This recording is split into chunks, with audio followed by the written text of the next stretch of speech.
है कि सोमवार की अगर प्रदोष पड़ती है, बहुत ध्यान से सुनना महाराज, सोमवार की प्रदोष पड़ती है तो शंकर भगवान कैलाश पर निवास करते हैं। मंगलवार की प्रदोष पड़ती है तो शिव काशी में निवास करते हैं। बुधवार की प्रदोष पड़ती है तो शिव रजत भवन में निवास करते हैं।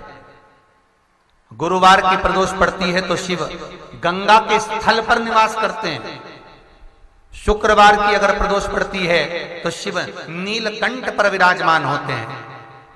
शनिवार की अगर प्रदोष पड़ती है तो शिव शमी के वृक्ष के नीचे रहते हैं। और रविवार की जब प्रदोष पड़ती है तो शिव बेलपत्र के पेड़ के नीचे निवास करते हैं। महाराज, ये एकादशी शंकर से कह रही है कि आपका स्थान ये नहीं कि आप कैलाश पर मिले, उस वार को, उस तिथि के दिन, उस अनुकूल।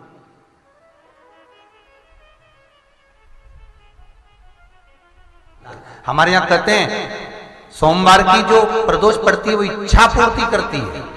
मंगलवार की प्रदोष रोग से मुक्ति देती है। बुधवार की प्रदोष कामना की पूर्ति करती है। गुरुवार की प्रदोष शत्रुओं का नाश करती है। शुक्रवार की प्रदोष सुख और शांति देती है। शनिवार की प्रदोष संतान का सुख देती है। और रविवार की प्रदोष जो काम दुनिया में कोई नहीं कर सकता वो अचूक फल की प्राप्ति रविवार की प्रदोष करा देती है। महाराज, ऐसी प्रदोषों का नियम वर्णन किया चाहिए। भगवान कहते ठीक है, तू थोड़ी देर खड़ी हो। एकादशी सम्मुख खड़ी हुई।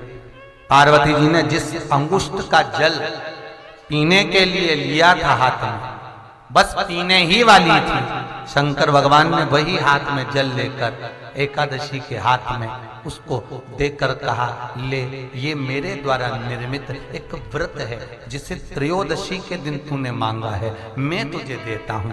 आज इस व्रत का फल मैं तुझे प्रदान करता हूं। अब तू जिस जीवात्मा को लेकर जाएगी उसका पाप प्रबल नहीं होगा। किसी स्त्री, पुरुष, बालक, बुजुर्ग जो भी होगा जिसने प्रदोष का व्रत करा होगा, वो जीवात्मा को तू किसी फल की कामना से नहीं, स्वतः ही लेकर चली जाएगी। उसमें कोई कामना नहीं है। बन सके जीवन में 11 प्रदोष या 26 प्रदोष करने के बाद आप उसका उद्यापन कर विराम भी दे सकते।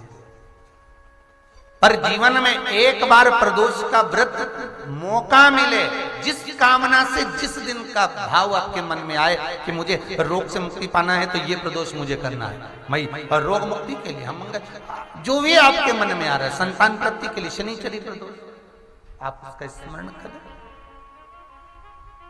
फिर लिखा शिव महापुराण में, बड़ा सुंदर लिखा वेदव्यास जी ने, मान लो आप प्रदोष का व्रत नहीं कर सकते,